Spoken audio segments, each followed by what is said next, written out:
श्रीमद् भगवद गीता के 10वें अध्याय का महात्म्य। भगवान शिव कहते हैं, सुंदरी, अब तुम 10वें अध्याय के महात्म्य की परम पावन कथा सुनो, जो स्वर्ग रूपी दुर्ग में जाने के लिए सुंदर सोपान और प्रभाव की चरम सीमा है। काशीपुरी में धीर बुद्धि नाम से विख्यात एक ब्राह्मण था, जो मुझमें प्रिय नंदी के समान भक्ति रखता था।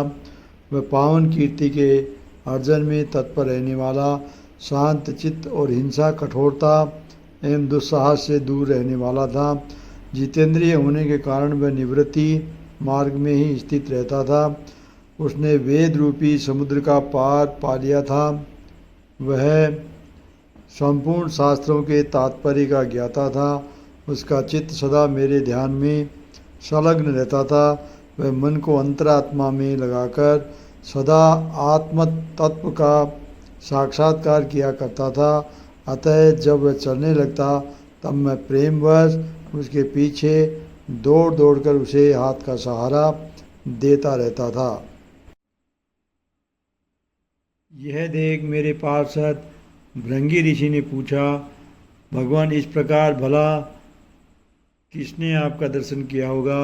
इस महात्मा ने कौन सा तप, होम अथवा जप किया है कि स्वयं आप ही पद पद पर इसे हाथ का सहारा देते चलते हैं? भृंगी ऋषि का ये प्रश्न सुनकर मैंने इस प्रकार उत्तर देना प्रारंभ किया। एक समय की बात है, कैलाश पर्वत के पार्श्व भाग में पुत्राग वन के भीतर चंद्रमा की अमृतमयी किरणों से धुली हुई भूमि में एक वेदिका आश्रय लेकर मैं बैठा हुआ था। मेरे बैठने के क्षण पर बाद ही सहमा बड़े जोर की आंधी उठी। वहाँ के वृक्षों की शाखाएं नीचे ऊपर होकर आपस में टकराने लगी। कितनी ही टहनियाँ टूट टूट कर बिखर गई। पर्वत की अविचल छाया भी हिलने लगी। इसके बाद वहाँ महान भयंकर शब्द हुआ, जिससे पर्वत की कंदराएँ प्रतिध्वनित हो उठी। तदंतर आकाश से कोई विशाल पक्षी उतरा, जिसकी कांति काले मेघ के समान थी। वह कज्जल की राशि, अंधकार के समूह अथवा पंख कटे हुए काले पर्वत सा जान पड़ता था। पैरों से पृथ्वी का सहारा लेकर उसी पक्षी ने मुझे प्रणाम किया और एक सुंदर नवीन कमल मेरे चरणों में रखकर स्पष्ट वाणी में स्तुति करनी आरंभ की। पक्षी बोला, देव आपकी जय हो। आप चिदानंदमयी सुधा के सागर तथा जगत के पालक हैं। सदा सद्भावना से युक्त एवं अनासक्ति की लहरों से उल्लसित हैं। आपके वैभव का कहीं अंत नहीं है। आपकी जय हो। अद्वैत वासना से परिपूर्ण बुद्धि के द्वारा आप त्रिविध मलों से रहित हैं। आप जितेंद्रिय भक्तों के अधीन रहते हैं तथा ध्यान में आपके स्वरूप साक्षात्कार होता है। आप अविद्यामय उपाधि से रहित, नित्य मुक्त, निराकार, निरामय, असीम, अहंकार शून्य, आवरण रहित और निर्गुण हैं। आपके चरण कमल शरणागत भक्तों की रक्षा करने में प्रवीण हैं। अपने भयंकर ललाट रूपी महासर्प की विष ज्वाला से आपने कामदेव को भस्म किया। आपकी जय हो। आप प्रत्यक्ष आदि प्रमाणों से दूर होते हुए भी प्रामाण्य स्वरूप है। आपको बार बार नमस्कार है। चैतन्य के स्वामी तथा त्रिभुवन रूपधारी, आपको प्रणाम है। मैं श्रेष्ठ योगियों द्वारा चुंबित आपके उन चरण कमलों की वंदना करता हूँ, जो अपार भव पाप के सागर से पार उतारने में अद्भुत शक्तिशाली हैं। महादेव साक्षात बृहस्पति भी आपकी स्तुति करने की धृष्टता नहीं कर सकते। श्रेष्ठ मुखों वाले नागराज शेष में भी इतनी चातुरी नहीं है कि वे आपके गुणों का वर्णन कर सके। फिर मेरे जैसी छोटी बुद्धि वाले पक्षी की तो विषाद ही क्या है। उस पक्षी के द्वारा किए हुए इस शोध को सुनकर मैंने उससे पूछा, विहंगम, तुम कौन हो? कहाँ से आए हो? तुम्हारी आकृति तो हंस जैसी है मगर रंग कोए का मिला है। तुम जिस प्रयोजन को लेकर यहाँ आए हो उसे बताओ। पक्षी बोला, देवेश, मुझे ब्रह्मा जी का हंस जानिए। दुर्जटे, जिस कर्म से मेरे शरीर में इस समय कालिमा आ गई है उसे सुनिए। प्रभो, यद्यपि आप सर्वज्ञ हैं, अतः आपसे कोई भी बात छिपी नहीं है, तथापि यदि आप पूछते हैं तो बतलाता हूँ। सौराष्ट्र सूरत नगर के पास एक सुंदर सरोवर है जिसमें कमल लहलाते रहते हैं। उसी में से बाल चंद्रमा के टुकड़े जैसे श्वेत मृणालों से ग्रास लेकर मैं बड़ी तीव्र गति से आकाश में उड़ रहा था। उड़ते उड़ते सहसा वहाँ से पृथ्वी पर गिर पड़ा। जब होश में आया और अपने गिरने का कोई कारण न देख सका तो मन ही मन सोचने लगा, हो यह मुझ पर क्या आ पड़ा है। आज मेरा पतन कैसे हो गया है। पके हुए कपूर के समान मेरे श्वेत शरीर में ये कालिमा कैसे आ गई। इस प्रकार विस्मित होकर मैं अभी विचार ही कर रहा था कि उस पोखर के कमलों में से मुझे ऐसी वाणी सुनाई ही दी, हंस उठो, मैं तुम्हारे गिरने और काले होने का कारण बताती हूँ। तब मैं उठकर सरोवर के बीच में गया और वहाँ 5 कमलों से युक्त एक सुंदर कमलनी को देखा। उसको प्रणाम करके मैंने प्रदक्षिणा की और अपने पतन का सारा कारण पूछा। कमलनी बोली, कल हंस, तुम आकाश मार्ग से मुझे लांग कर गए हो। उसी पातक के परिणाम स्वरूप तुम्हें पृथ्वी पर गिरना पड़ा है तथा उसी के कारण तुम्हारे शरीर में कालिमा दिखाई देती है। तुम्हें गिरा देख मेरे हृदय में दया भराई और जब मैं इस मध्यम कमल के द्वारा बोलने लगी हूँ उस समय मेरे मुख से निकली हुई सुगंध को सूंघकर 60,000 भंवरे स्वर्गलोक को प्राप्त हो गए हैं। पक्षीराज, जिस कारण मुझ में इतना वैभव, ऐसा प्रभाव आया है उसे बतलाती हूँ, सुनो। इस जन्म से पहले 30वें जन्म में मैं इस पृथ्वी पर एक ब्राह्मण की कन्या के रूप में उत्पन्न हुई थी। उस समय मेरा नाम सरोज वजना था। मैं गुरुजनों की सेवा करती हुई सदा एकमात्र पातिव्रत के पालन में तत्पर रहती थी। एक दिन की बात है, मैं एक मैना को पढ़ा रही थी। इससे पति सेवा में कुछ विलम्ब हो गया। इससे पति देवता कुपित हो गए और उन्होंने श्राप दिया, पापिनी, तुम मैना हो जा। मरने के बाद यद्यपि मैं मैना ही हुई तथापि पातिव्रत्य के प्रसाद से मुनियों के ही घर में मुझे आश्रय मिला। किसी मुनि कन्या ने मेरा पालन पोषण किया।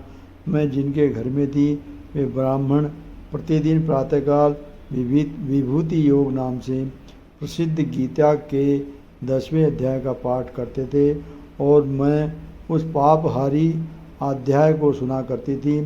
विहंगम काल आने पर मैं मैना का शरीर छोड़कर 10वें अध्याय के महात्म्य से स्वर्गलोक में अप्सरा हुई। मेरा नाम पद्मावती हुआ और मैं पद्मा की प्यारी सखी हो गई। एक दिन में मैं विमान से आकाश में विचार रही थी। उस समय सुंदर कमलों से सुशोभित इस रमणीय सरोवर पर मेरी दृष्टि पड़ी और इसमें उतरकर ज्यों ही मैंने जल क्रीड़ा आरंभ की त्यों ही दुर्वासा मुनि आधम के उन्होंने वस्त्रहीन अवस्था में मुझे देख लिया। उनके भय से मैंने स्वयं ही एक कमलनी का रूप धारण कर लिया।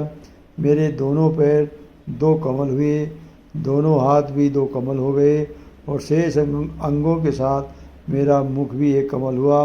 इस प्रकार मैं 5 कमलों से युक्त हुई। मुनिवर दुर्वासा ने मुझे देखा।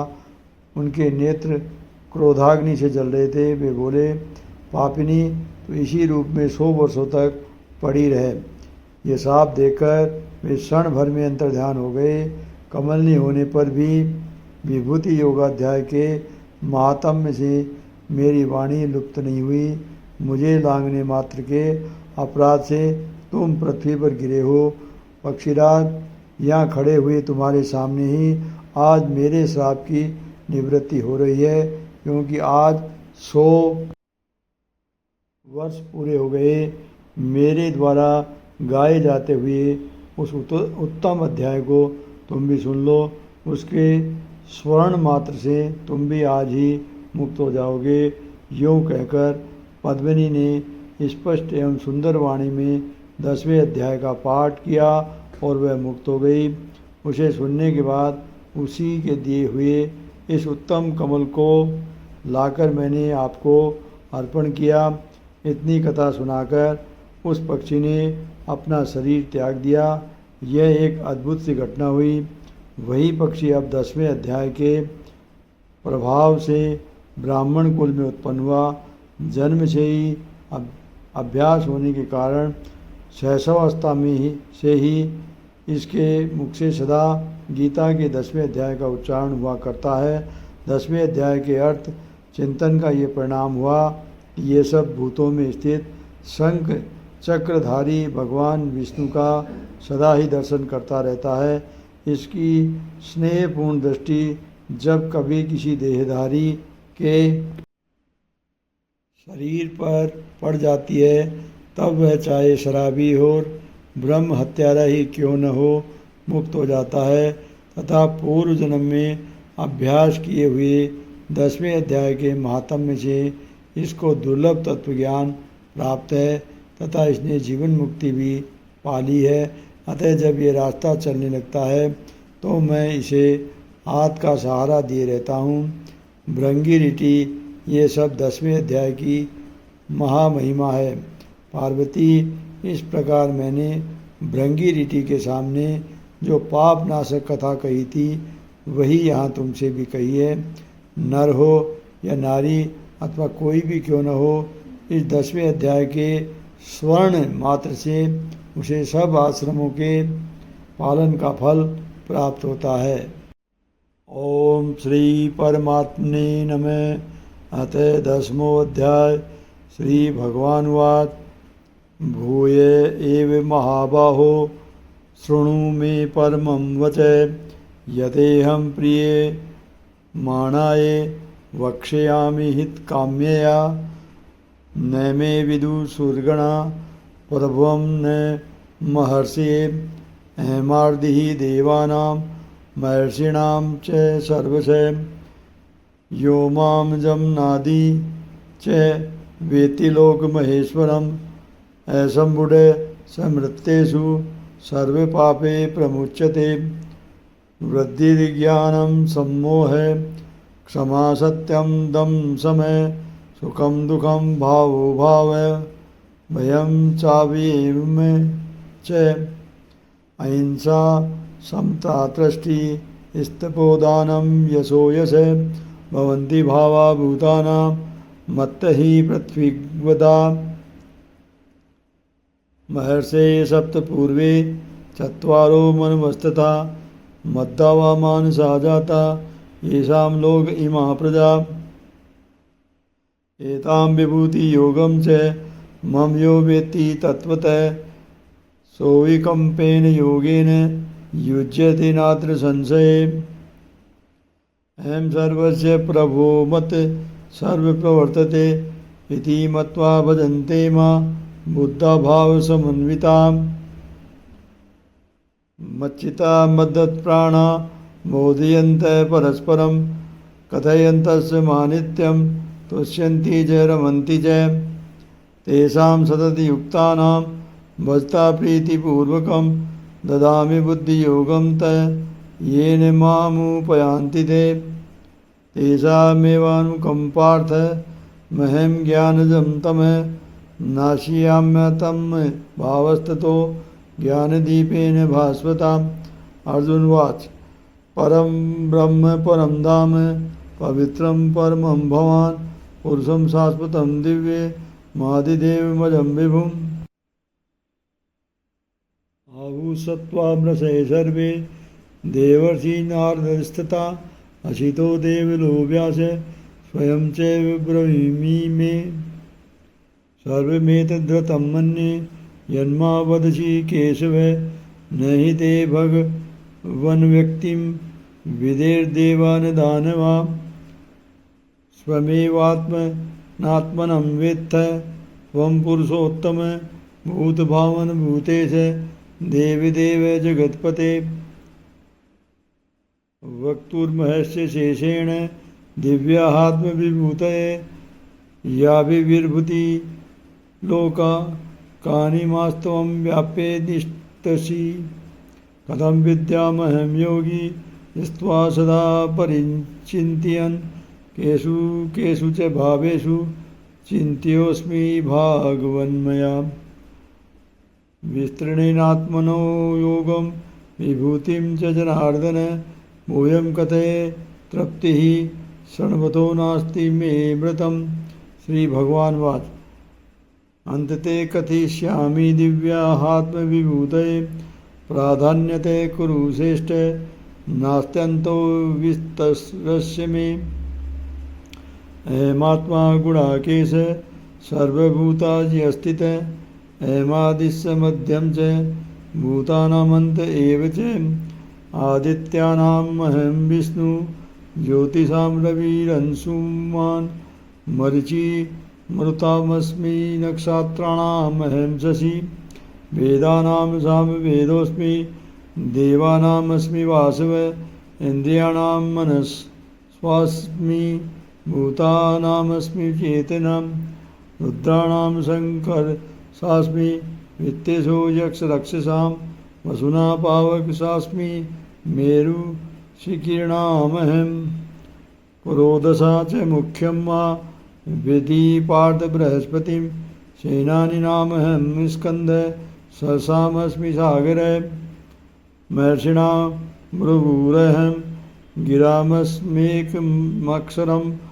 यज्ञानां जपयोगस्मि स्थावराणां हिमालये अश्वत्थसर्ववृक्षाणां देवर्षीणां च नारद गन्धर्वाणां चित्ररथ सिद्धानां कपिलो मुनि उच्चे श्रवसमसानां विद्धि मां मृतो द्रवम् ऐरावतं गजेन्द्राणां नराणां च नराधिपम् आयुधानामहं वज्रं धेनूनामस्मि कामदुग प्रजनास्मि कन्दर्प सर्पाणामस्मि वासुकी अनन्तास्मि नागानां वरुणायादसामहं पित्राणां मर्यमा चास्मि यमसंयमतामहं पैदादास्मि दैत्यानां कालं कलयतामहं मृगाणां च मृगेन्दोऽहं वैनतेयपक्षिणां पवनपवतामस्मि काम शस्त्रव्रतामहं जषाणां मकरसास्मि स्रोतसामस्मि जाह्नवी सर्गाणाम् आदिरन्तस्य मध्यं चैवाहम् अर्जुन आध्यात्मविद्या विद्यानां वादप्रवदतामहम् अक्षराणां करोऽस्मि द्वन्द्वसामासिकस्य च अहमेवाक्षये कालो दाताहं विश्वतो मुखे मृत्युस्वरसाहमुद्वस्य भविष्यतां कीर्ति श्रीवाक् च नारिणां समृद्धिमेधादृति क्षमां महत्सामय तथा साम्ना गायत्री छन्दसामहं मासानां मार्गशीर्षो हमृतूनां कुसुमाकरे धृतं छल एतामस्मि तेजस्विनामहं जयोऽस्मि व्यवसायोऽस्मि सत्त्वं सत्त्ववतामहं ऋषीणां वासुदेवोऽस्मि पाण्डवानां धनञ्जय मुनीनां ह्यहं व्यास कवीनां मूषिणा कवि दण्डो दमयतामस्मि नीतिरस्मि जिगीषतां मौनं चैवास्मि ग्रहाणां ज्ञानं ज्ञानवतामहं यच्चापि सर्वभूतानां बीजं तदहम् अर्जुन न तदस्ति विना यस्तस्या मया भूतं चराचरं नान्तोऽस्ति मम दिव्यानां विभूषितानां परन्तप एषे तु देशतः प्रोक्ता विभूते विस्तरो मया यद्यपि भूतिमत्सत्त्वं श्रीमूर्जितमेव वा अद्देवावगच्छत्वं मम तेजोसम्भवम् अथवा बहुन तेन किं ज्ञातेन तवार्जुन विशिष्टिभ्यामिदं कृष्ण मेकाशेन स्थितो जगत्। ओम तत्सद श्रीभगवद्गीता सुपनिषत्सु ब्रह्म विद्यायां योगशास्त्रे श्री कृष्ण अर्जुन संवादे विभूति योगा नाम 10वां अध्याय। ओम श्री परमात्मने नमः। नमो भगवती वासुदेवाय नमः। श्री परमात्मने नमः। 10वां अध्याय। भगवान श्री कृष्ण चंद्र जी बोले, हे महाबाहो, फिर भी मेरे परम रहस्य और प्रभावयुक्त वचन श्रवण कर, जो कि मैं तुझ अतिशय प्रेम रखने वाले के लिए हित की इच्छा से कहूँगा। हे अर्जुन, मेरी उत्पत्ति को अर्थात विभूति सहित लीला से प्रकट होने का न तो देवता लोग जानते हैं और न ही महर्षिजन ही जानते हैं, क्योंकि मैं सब प्रकार से देवताओं का और महर्षियों का भी आदि कारण हूँ, जो मेरे को अजन्मा अर्थात वास्तव में जन्म रहित और अनादि तथा लोकों का महान ईश्वर तत्व से जानता है। वह मनुष्यों में ज्ञानवान पुरुष संपूर्ण पापों से मुक्त हो जाता है। हे अर्जुन, निश्चय करने की शक्ति एवं तत्वज्ञान और मूर्ता क्षमा सत्य तथा इंद्रियों का वश में करना और मन का निग्रह तथा सुख दुख उत्पत्ति और प्रलय एवं भय और अभय भी तथा हिंसा समता संतोष तप दान कीर्ति और अपकीर्ति, ऐसे ये प्राणियों के नाना प्रकार के भाव मेरे से ही होते हैं। हे अर्जुन, 7 तो महर्षिजन और 4 उनमें भी पूर्व में होने वाले सनकादिक तथा स्वयंभू आदि 14 मनु, ये मेरे में भाव वाले सब के सब मेरे संकल्प से उत्पन्न हुए हैं, कि जिनकी संसार में यह संपूर्ण प्रजा है। जो पुरुष इस मेरी परमेश्वरी रूप विभूति को और योग शक्ति को तत्व से जानता है, वह पुरुष निश्चल ध्यान योग द्वारा मेरे में ही एक ही भाव से स्थित होता है। इसमें कुछ भी संशय नहीं। स्वधर्म के आचरण से इंद्रियादि को तपाकर शुद्ध करने का नाम तप है। जो कुछ दृश्य मात्र संसार है, सो सब भगवान की माया है, और एक वासुदेव भगवान ही सर्वत्र परिपूर्ण है। वही जानना ही तत्व से जानना है। मैं वासुदेव ही संपूर्ण जगत की उत्पत्ति का कारण हूँ, और मेरे से ही सब जगह चेष्टा करता है। इस प्रकार तत्व से समझकर श्रद्धा और भक्ति से युक्त हुए बुद्धिमान भक्तजन मुझ परमेश्वर को ही निरंतर भजते हैं। वे निरंतर मेरे में मन लगाने वाले और मेरे में ही प्राणों को अर्पण करने वाले भक्तजन सदा ही मेरी भक्ति की चर्चा के द्वारा आपस में मेरे प्रभाव को जनाते हुए तथा गुण और प्रभाव सहित मेरा कथन करते हुए ही संतुष्ट होते हैं, और मुझ वासुदेव में ही निरंतर रमण करते हैं, और निरंतर मेरे ध्यान में लगे हुए और प्रेम पूर्वक भजने वाले भक्तों को मैं वह तत्वज्ञान रूप योग देता हूँ, कि जिस वे मेरे को ही प्राप्त होते हैं।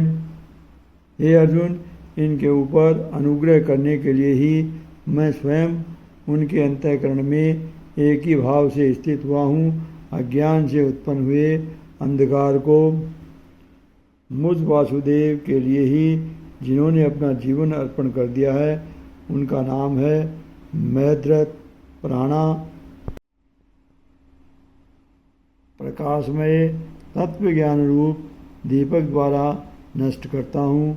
इस प्रकार भगवान के वचनों को सुनकर अर्जुन बोले, हे भगवान, आप परम ब्रह्म और परम धाम एवं परम पवित्र हैं, क्योंकि आपको सब ऋषिजन सनातन दिव्य पुरुष एवं देवों का भी आदिदेव आजन्मा और सर्वव्यापी कहते हैं।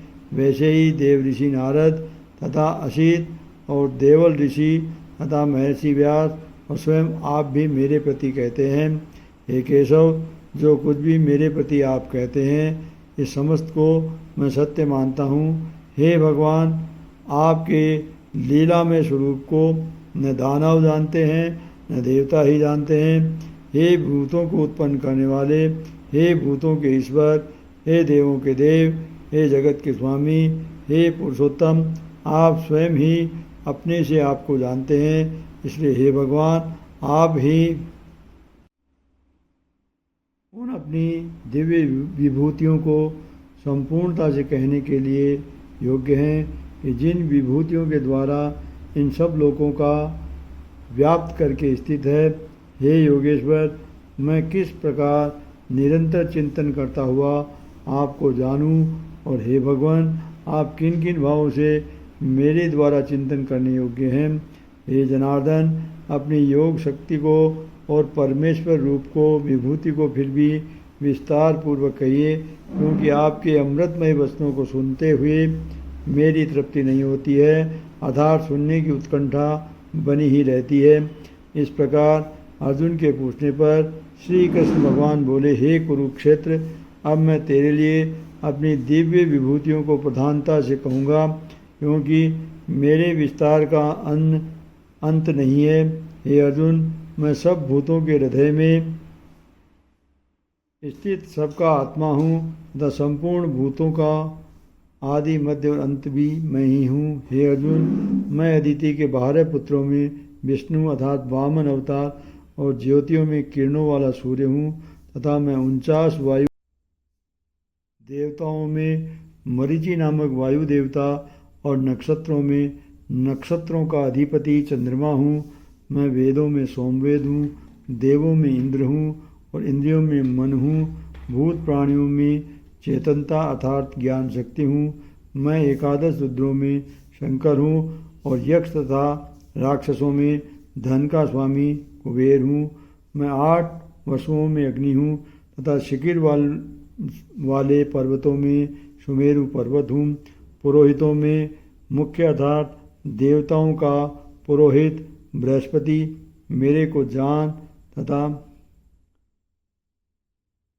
हे पार्थ, मैं सेनापतियों में स्वामी कार्तिक और जलाशयों में समुद्र हूँ।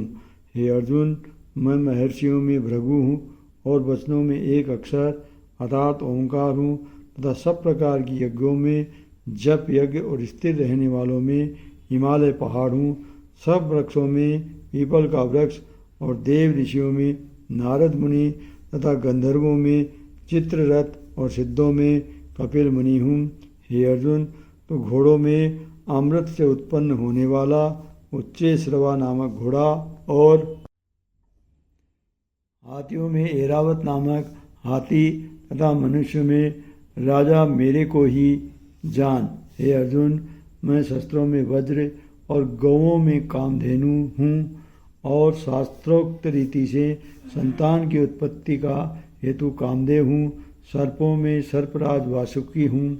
मैं नागों में शेषनाग और जलचरों में उनका अधिपति वरुण देवता हूँ और पितरों में आर्य मानात्मक पितरेश्वर तथा शासन करने वालों में यमराज मैं हूँ। हे अर्जुन, मैं दैत्यों में प्रहलाद और गिनती करने वालों में समय हूँ तथा पशुओं में मृगराज सिंह और पक्षियों में गरुड़ हूँ। मैं पवित्र करने वालों में वायु और शस्त्रधारियों में राम हूँ तथा मछलियों में मगरमच्छ हूँ और नदियों में श्री भागीरथी गंगा हूँ।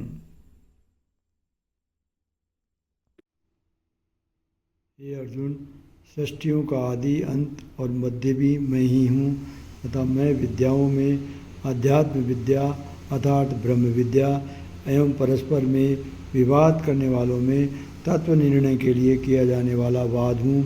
मैं अक्षरों में ओंकार और समासों में द्वंद्व नामक समास हूँ तथा अक्षय काल अर्थात काल का भी महाकाल और विराट स्वरूप सबका धारण पोषण करने वाला भी मैं ही हूँ।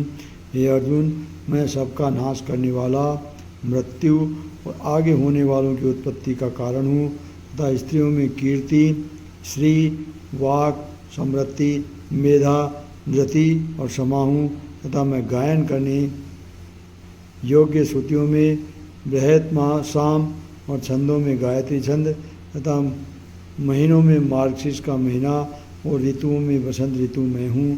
हे अर्जुन, मैं छल करने वालों में जुआ और प्रभावशाली पुरुषों का प्रवाह हूँ तथा मैं जीतने वालों की विजय हूँ और निश्चय करने वालों का निश्चय एवं सात्विक पुरुषों का सात्विक भाव हूँ। वृष्णिवंशियों में वासुदेव अर्थात मैं स्वयं तुम्हारा सखा और पांडवों में धनंजय अर्थात तू एवं मुनियों में वेदव्यास और कवियों में शुक्राचार्य कवि भी मैं ही हूँ और दमन करने वालों का दंड अर्थात दमन करने की शक्ति हूँ, जीतने की इच्छा वालों की नीति हूँ और गोपनीयों में अर्थात गुप्त रखने योग्य भावों में मौन हूँ तथा ज्ञानवानों का तत्व ज्ञान मैं ही हूँ। और हे अर्जुन, जो सब भूतों की उत्पत्ति का कारण है वह भी मैं ही हूँ, क्योंकि ऐसा वह चर और अचर कोई भी भूत नहीं है कि जो मेरे से रहित होवे, इसलिए सब कुछ मेरा ही स्वरूप है। हे परंतप, मेरी दिव्य विभूतियों का अंत नहीं है, यह तो मैंने अपनी विभूतियों का विस्तार तेरे लिए एक देश से अर्थात संक्षेप से कहा है। इसलिए हे अर्जुन, जो भी विभूति युक्त अर्थात ऐश्वर्य युक्त एवं कांति युक्त और शक्ति युक्त वस्तु है, उसको तू मेरे तेज के अंश से ही उत्पन्न हुई जान। हे अर्जुन, इस बहुत जानने से तेरा क्या प्रयोजन है? मैं संपूर्ण जगत को अपनी योग माया के एक अंश मात्र से धारण करके स्थित हूँ, इसलिए मेरे को ही तत्व से जानना चाहिए। इति श्री भगवद गीता रूपी उपनिषद एवं ब्रह्म विद्या तथा योग शास्त्र विषयक श्री कृष्ण और अर्जुन के संवाद में विभूति योग नामक 10वां अध्याय। ओम परमात्मने नमः। श्री भगवती वासुदेवाय नमः।